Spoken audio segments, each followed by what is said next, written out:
اللہ तबारक व तआला का इरशाद ग्रामी है कि अकीमुस्सलात यानी पूरे अरकान के साथ नमाज अदा करो।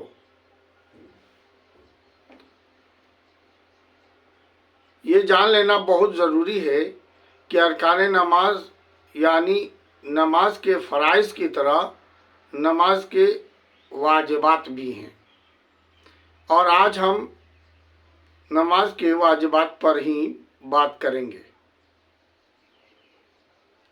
फ़राइज़ के बाद जो है वाजिबात की बात आती है, जिनका अदा करना नहायत ही ज़रूरी है, क्योंकि उसकी अदायगी के बगैर नमाज दुरुस्त नहीं होती। अलबत्ता ये फ़र्क ज़रूर है कि नमाज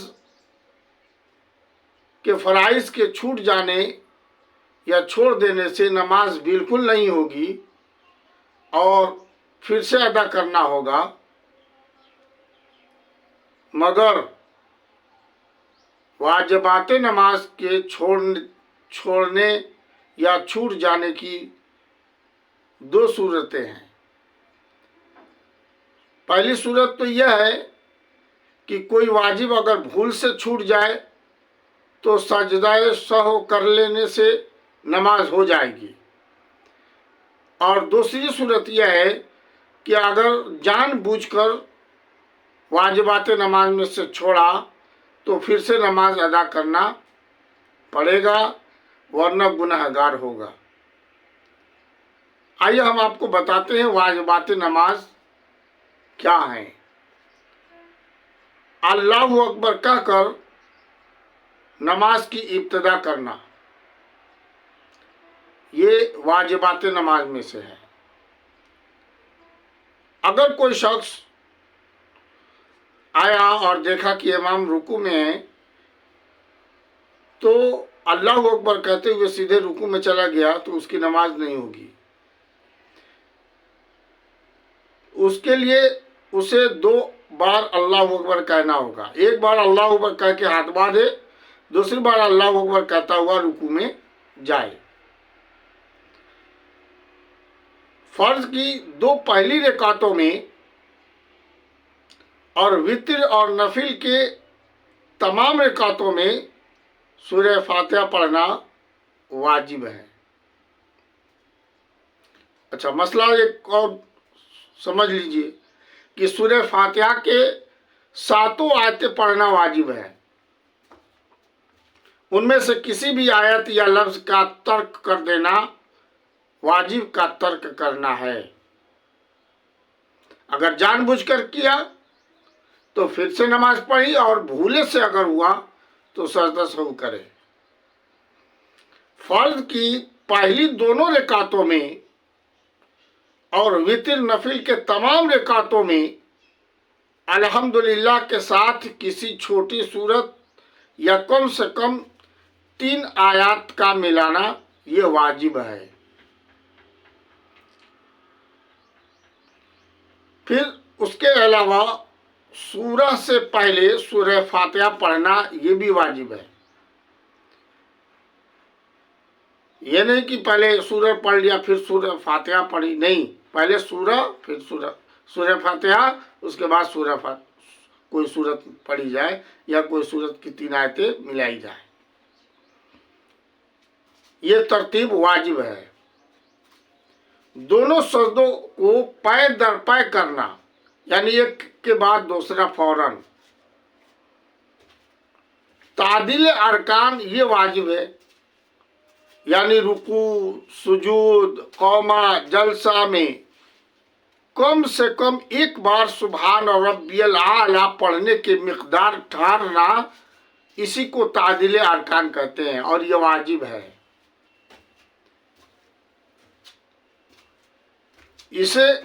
इसमें बहुत सारे हमारे मुसल्लियान हजरात गिरफ्तार हैं कि रुकू के बाद सीधा खड़ा होते हैं और सीधा खड़ा भी नहीं हो पाते हैं कि सजदे में अल्लाह अकबर कह के चले जाते हैं। तो तादिल अरकान نہیں ہوگا۔ تعدیل ارکان یہ ہے کہ رکوع کے بعد سیدھا کھڑا ہو جانا واجب ہے، اور دونوں سجدوں کے درمیان جھٹ جھٹ سے سجدہ کرتے ہیں نہیں، بلکہ ایک بار سبحان اللہ یا سبحان ربی الاعلیٰ کہنے کے مقدار رکوع کے بعد کھڑا رہنا، اور ایک سجدے کے بعد دوسرے سجدے میں جانے کے لیے ایک مرتبہ سبحان ربی الاعلیٰ کے مطابق بیٹھنا، جس کو جلسہ کہتے ہیں، یہ واجب ہے اور تعدیل ارکان میں ہے۔ اسی طرح قاعدہ میں تشہد پڑھنا یا اس کے مقدار بیٹھنا یہ واجب ہے۔ تشہد پڑھنے کے بعد فوراً تیسری رکعت کے لیے کھڑے ہونا یہ واجب ہے، اگر 4 رکعت کی نماز پڑھ رہا ہو تو۔ سلام کے ذریعے نماز سے فارغ ہونا یہ بھی واجب ہے۔ وتر کی تیسری رکعت میں سورہ فاتحہ اور سورت سے فارغ ہونے کے بعد دعائے قنوت پڑھنا واجب ہے۔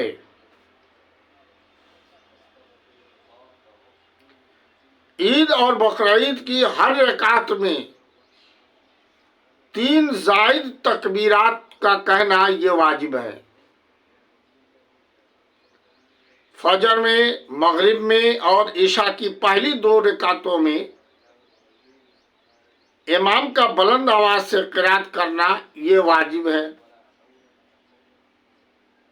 اسی طرح جمعہ ہو، عیدین ہو، تراویح ہو، رمضان شریف کا وتر ہو، اس میں بھی امام کا بلند آواز سے قرات کرنا واجب ہے۔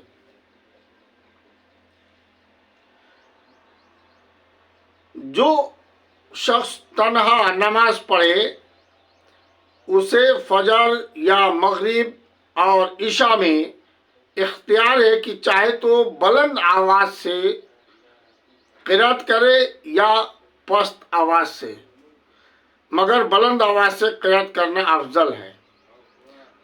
اب پست آواز سے بھی جو لوگ پڑھتے ہیں تو ایسے پڑھتے ہیں کہ صرف ہونٹ ہلتا ہوا نظر آتا ہے، نہیں بلکہ پڑھنا ہے۔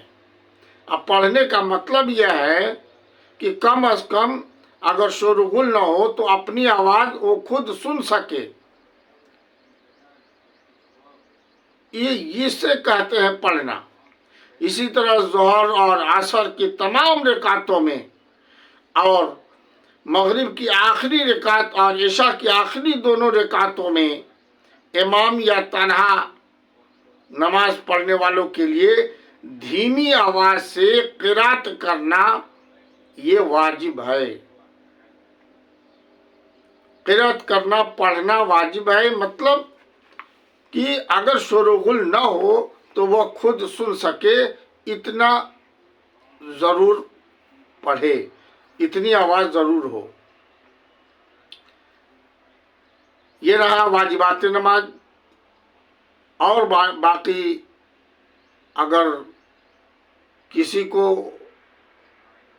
اس سے زائد دیکھنا ہو تو بڑی بڑی کتابوں میں دیکھے، مطالعہ کریں، یا اگر کسی کا کوئی سوال ہو تو آپ کمنٹ میں سوال کریں، انشاءاللہ الرحمن آپ کا جواب دیا جائے گا۔ نماز کو اپنے درست کیجئے